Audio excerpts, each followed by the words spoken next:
enemy, and sadly it's not Dems or media. When he announced his presidential candidacy, many Democrats thought that he will never be in charge. After seeing how serious he was, they did anything possible to sabotage him because they know what kind of man he is. Trump is now the President of the United States, and still, after 8 months, Democrats together with the mainstream media do anything in their power to take him down and end his presidency. Rush Limbaugh is one honest man and for several times had Trump's back. According to him, reports you conservative, liberals and the mainstream media are not the biggest enemies Trump has. He thinks that Trump needs to be careful and should be paying more attention to his fellow Republicans.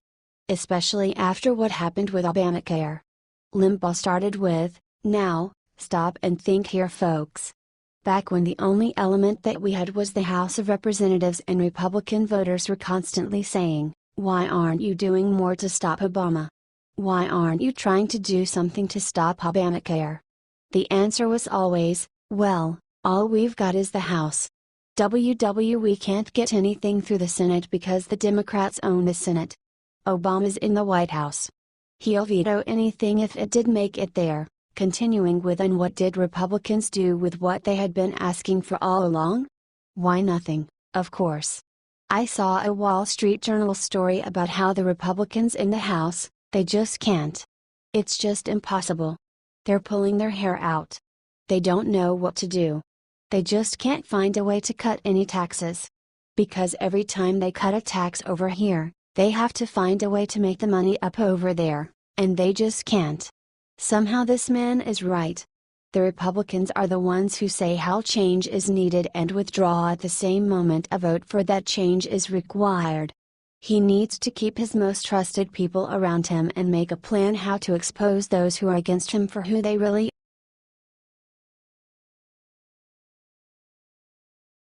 Melania humiliates Hollywood liberal who attacked President Trump. Liberals are never satisfied that their attacks against Trump have not gone far enough. They are so blinded by rage that they will go to any lengths to try to ruin Trump and his agenda. They are terrified, and while it doesn't excuse what they do, it does explain why they are so hysterical. Advertisement: so blind they will take things out of context to launch spurious attacks and outright fabricate stories to inflict maximum damage. And I am just talking about the media. When we enter the Hollywood realm, we are at a whole new low. 1. J.K. Rowling attacked Trump for snubbing a boy in a wheelchair at the White House. It was false, as Trump and Mike Pence and Melania herself spent a lot of time with the kid. Rowling jumped at the chance to attack Trump anyway. Trump imitated a disabled reporter.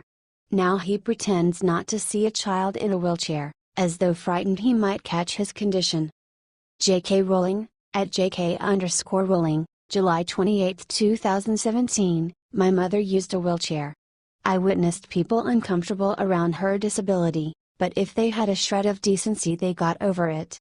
1/J.K. Rowling, at JK_Rowling, July 28, 2017, "So, yes, that clip of Trump looking deliberately over a disabled child's head, ignoring his outstretched hand, has touched me on the raw." 2. J.K. Rowling, at JK_Rowling, July 28, 2017, "How stunning, and how horrible, that Trump cannot bring himself to shake the hand of a small boy who only wanted to touch the president." 4x, J.K. Rowling, at JK_Rowling, July 28, 2017, "Melania let her rant and rave and spew venom about her husband. And then with more class in her pinky finger than this Hollywood liberal has in her whole body, she humiliated her with a behind-the-scenes shot Rowling was not privy."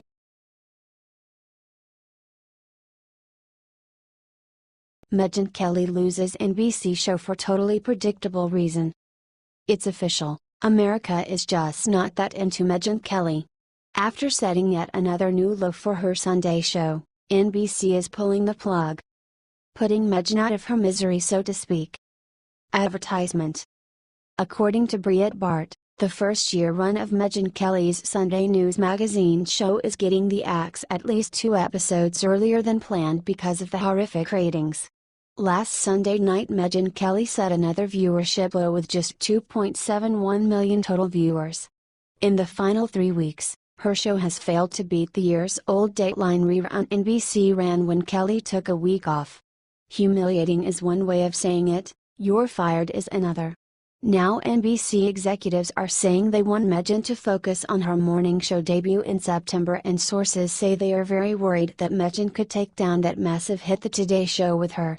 And how can they not after what she did last week when she blamed her at the time new low, on NASCAR. She was not able to attain a measly 3 million total viewers this week. This is yet another pathetic, new low for her Sunday night news show. Her ratings are in free fall and it's pretty funny to see. The Brickyard 400 race, one of NASCAR's most legendary races, was rain delayed and loaded with cautions, so Kelly was not in her typical 7 p.m. slot. She was relegated to the 9 p.m. spot, but wasn't able to hold over some of the NASCAR audience. Sunday Night with Megyn Kelly only pulled in 2.71 million viewers. This beat her previous low of 3.1 million viewers, which was the previous week's viewership. Nielsen data is continually the bearer of bad news for the once famous news personality. She actually failed better in the 1849 demo, getting a 0.5 rating compared to her 0.4 rating the previous 2 weeks. But, as it has been widely reported, her being gone for a week like she was a few weeks ago made people realize that they didn't miss her at all. Kelly enjoyed a week off during the 4th of July holiday weekend, and she has not been able to beat Dateline reruns, and that is sad. Dateline reruns are beating her in total viewers and the key demographic. Since Kelly's return, she has achieved 3.21 million total viewers, followed by 3.1 million total viewers, followed by 2.71 million total viewers. Though her show aired 2 hours later this week, it yet again received a lower viewership than reruns of 60 Minutes and America's Funniest Home Videos. Part of it could be because of Game of Thrones, but that isn't known yet. Kelly's disastrous ratings, in addition to giving Matt Lauer job security, have led executives to wonder whether her Sunday night program will even come back on the air after football season. Advertisement: share this if you think Megyn Kelly will lose her new NBC show in short.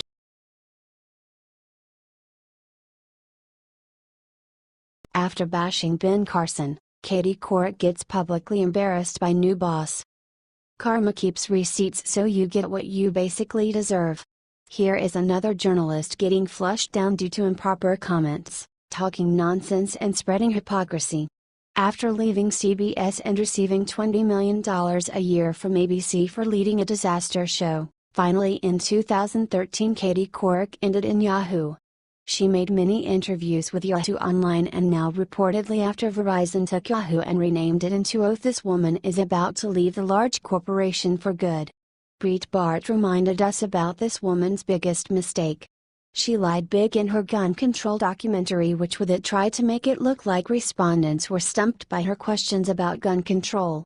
The Virginia Citizens Defense League, VCDL, filed a $12 million defamation suit in September of 2016, which a district judge later dismissed. There is a rumor that after leaving she will work on National Geographic documentaries and that she will continue to host her online cooking show. She was not adored among colleagues as well, and many of them described her as an awful person and despised her. If this is true, believe many will not even miss her.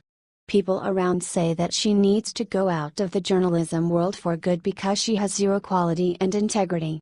It is good to see after all this time how another liar is crumbling down from the propaganda ladder led by the liberals.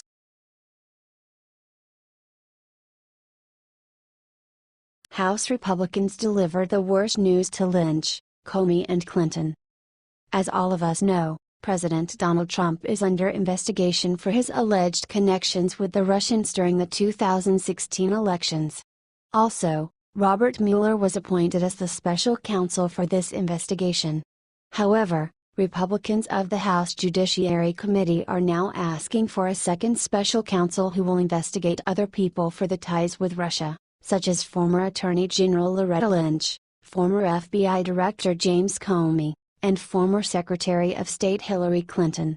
The Republicans even drafted a letter to the current Attorney General Jeff Sessions and Deputy AG Rod Rosenstein on Thursday. Breitbart reports the letter comes on the heels of a Thursday announcement that the committee has approved an investigation of its own into these figures. That investigation is slated to include a probe into ex-director Comey's leaking of his conversations with President Donald Trump through a friend-in-law Professor Daniel Richmond and alleged improprieties in former Attorney General Lynch's handling of the investigation into then-presidential candidate Hillary Clinton's private email server. It was Deputy Attorney General Rosenstein, one of the letter's addressees, who made the initial appointment of Robert Mueller as special counsel to investigate Russian interference after Sessions recused himself from oversight of the probe. Lynch, Comey, and Clinton are already under investigation. However, Republicans want them to receive the same treatment that Trump is receiving. They want a special counsel appointed for their investigations. The Republicans explained why they want another special counsel in their letter drafted to Sessions and Rosenstein. Breitbart reports, many Democrats and members of the Washington media previously called for a special prosecutor to investigate Russian influence on the election and connections with the Trump campaign. Not surprisingly, once you actually made the decision to appoint a special counsel, the calls for further investigations by congressional committees continued, focused on allegations that have heretofore produced no evidence of criminality, despite the fact that over a year has passed since the opening of the original FBI investigation. All the Republican members of the committee signed the letter in which they are calling for a second special counsel who will look into Lynch's order directed to Comey to mislead the American people for the Clinton investigation, former Secretary Clinton's mishandle of classified information, as well as the connections between Clinton and foreign entities such as Russia and Ukraine. Republicans also want the second special counsel to investigate the wiretapping of President Trump and the leaks of the identities of his associates as well as all the information that Comey leaked to the media. If Trump can be under investigation for the alleged Russia connections, it's only fair that others such as Comey, Lynch, and Clinton, who actually violated many laws, should be investigated by a special counsel. Do you agree?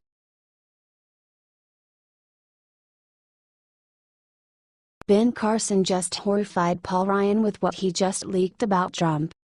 Ever since Dr. Ben Carson took the helm of Department of Housing and Urban Development, he's been living a quiet life.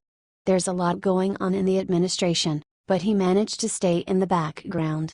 Although he's been one of the highest-profile nominees in President Donald Trump's cabinet, Carson is maintaining the lowest profile.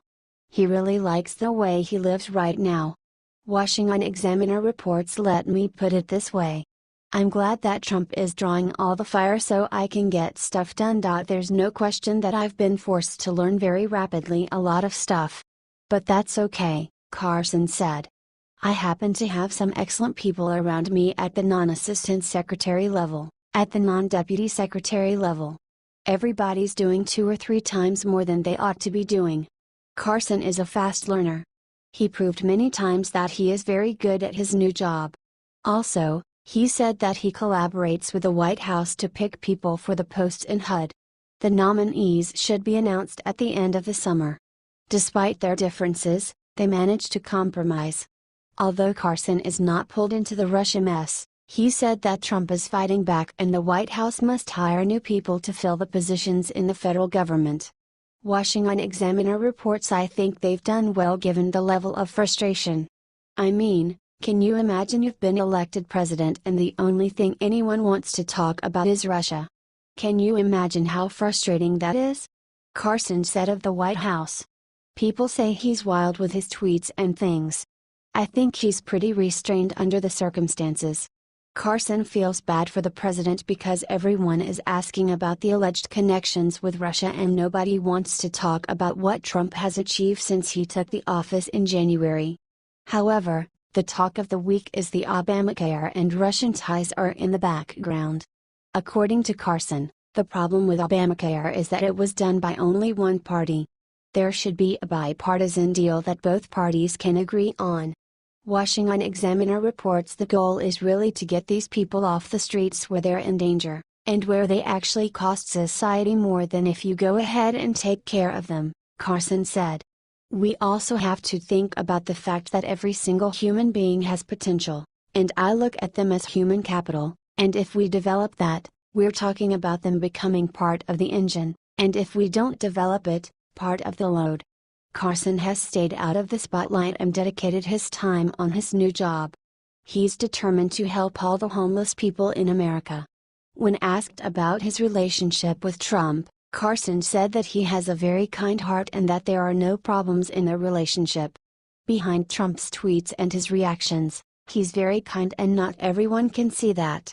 Washington Examiner reports for now, Carson says he intends to remain behind the scenes and allow Trump and others to soak up the spotlight. The biggest change for him may be people calling him Secretary Carson rather than Dr. Carson, with one major exception. When my wife tries to get my attention, she now says Dr. Carson. He jokes. Thank you, Secretary Carson, for saying all of this. Some people needed to hear this. Hopefully, they will change their minds about the current president.